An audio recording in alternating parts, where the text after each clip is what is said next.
Halo teman-teman semuanya, kembali lagi di channel YouTube saya, Agung NP Channel.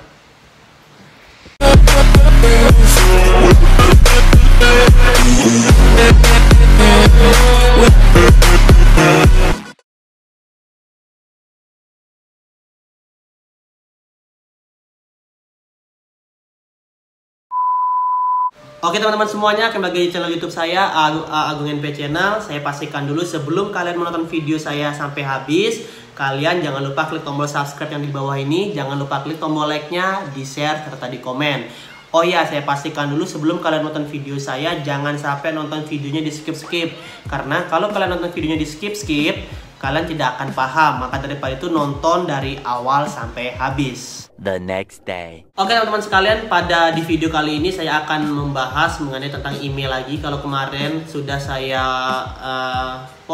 saya upload mengenai tentang pemberlakuan email, apakah smartphone kalian kalau tidak dapat notifikasi apakah itu akan diblokir atau tidak.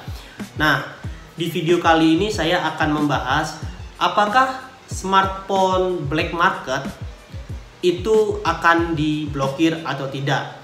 Nah, kebanyakan biasanya itu sih banyak orang-orang yang beli smartphone dari luar negeri dikarenakan mungkin di dalam negeri masuknya lambat gitu ya. Mungkin ada yang beli, kebanyakan di Singapura ya.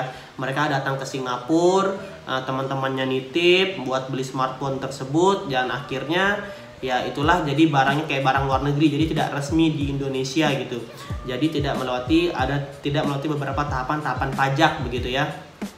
Oke, sejak tahun 2019 itu pihak dari Kominfo itu sudah memberitahu bahwa nantinya akan ada pemberlakuan IMEI untuk agar barang-barang yang masuk ke Indonesia agar lebih taat pajak lagi.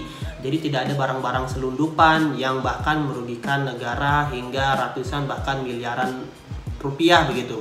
Maka daripada itu barang-barang yang dari luar negeri itu harus melewati tahapan dari bea cukai melalui pajak begitu ya, atau mungkin nantinya akan diproduksinya akan di Indonesia gitu kan. Juga ada itu smartphone yang tidak diproduksi di Indonesia, ada juga yang diproduksinya di Indonesia, ada pabriknya begitu. Mungkin ada yang di luar negeri, ada yang pas launching udah duluan, mungkin ada orang yang pengen kebelet beli, mungkin di Indonesia baru adanya sekitar 3 atau 6 bulan baru ready gitu di Indonesia yang resminya.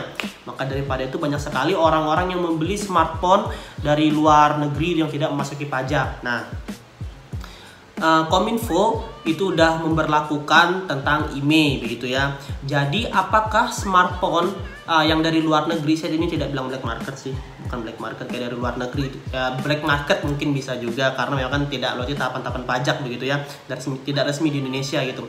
Apakah sih smartphone tersebut masih bisa digunakan di Indonesia atau tidak? Oke, begini, kata simpelnya aja. Pemberlakuan IMEI mulai diberlakukan pada tanggal 18 April 2020, beberapa hari yang lalu. Oke, beberapa hari yang lalu. Jadi, jika kalian membeli smartphone sebelum tanggal 18 April dan kalian masukkan provider kalian di smartphone itu, provider kalian masukkan situ, yaitu bisa dan itu lolos gitu. Itu lolos dari pemblokiran IMEI dari Kemenperin, Kominfo gitu. Jika kalian membeli smartphone di lewat tanggal 18, itu kalian tidak bisa lagi. Maka otomatis smartphone kalian tersebut akan diblokir oleh pihak dari Kemenperin. Nah, jika kalian ingin yang namanya smartphone kalian tidak diblokir, maka daripada itu kalian harus membeli ponsel yang dari luar negeri itu sebelum tanggal 18. Jika sesudah tanggal 18 itu sudah dipastikan bahwa smartphone kalian tidak bisa lagi dipakai di Indonesia oleh provider di Indonesia, khususnya kayak Telkomsel, kayak XL, apakah segala provider Indonesia itu tidak bisa. Jadi smartphone kalian itu hanya bisa dipakai ya buat dilihat-lihat gini aja, kayak gini aja. Jadi tidak bisa untuk menerima SMS, nelpon, internet, apalagi nggak bisa. Jadi jika kalian memiliki smartphone yang kalian beli di luar negeri gitu ya, pokoknya barangnya bukan resmi di Indonesia lah, kalian di luar negeri. Jadi sebelum tanggal 18 itu masih bisa dipakai. Jadi kalau sesudah tanggal 18 itu dipastikan bahwa smartphone kalian ya hanya bisa dipakai lihat-lihat aja gitu. Tapi yang saya pegang ini resmi. Ini smartphone saya resmi, ini resmi, ini resmi. Udah dapat notifikasinya dari Kemenperin kemarin nih. Saya liatin dulu nih. Nih. Lihat nggak? Lihat di sini. Nggak kelihatan ya? Nah, nih. Nggak kelihatan ya, ini udah dapat nih dari Kominfo.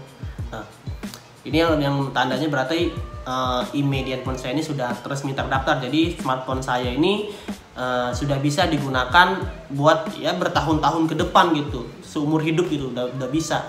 Jadi ya kalau kalian ingin beli smartphone gitu yang sudah sekarang ada pemberlakuan email di Kemenperin, ya mau nggak mau kalian harus tunggu. Kalian nggak bisa lagi beli dari luar negeri. Percuma kalau kalian beli luar negeri, ngabisin uang perjalanan, pulang pergi, beli terus sampai di Indonesia tidak bisa digunakan oleh provider Indonesia. Jadi smartphone kalian ya dilihat-lihat kayak begini aja, nggak ada gunanya gitu. Lebih baik kalau kalian mau membeli smartphone ya tunggu aja dulu, tunggu sampai ada resminya di Indonesia. Ya walaupun sih agak lama dan mungkin agak mahal gitu ya, memang karena melalui tahapan-tahapan dari pajak, bea cukai dan lain-lain segalanya, hitung-hitungannya begitu.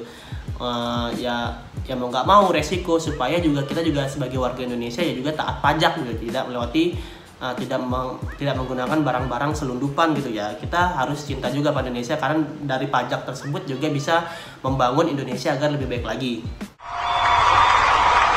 Oke teman-teman semuanya, mungkin itu aja video yang dapat saya sampaikan di video saya kali ini. Dan jangan lupa sebelum video ini berakhir, saya mohon agar kalian klik tombol subscribe-nya di bawah ini warna merah. Klik tombol subscribe-nya, jangan lupa klik tombol like-nya. Kalian share video saya dan juga kalian komen apa yang nantinya lagi bagus buat saya, buat videonya lagi, apa kekurangan dari channel saya, supaya saya bisa memperbaiki diri, supaya channel ini banyak bisa menghibur, baik itu dari tutorial, vlog, apapun itu. Semoga channel ini akan berkembang ke depannya nanti dengan berkat bantuan-bantuan kalian semua. Oke, saya Agung di sini. Sampai ketemu di video-video selanjutnya. See you next time. Bye bye.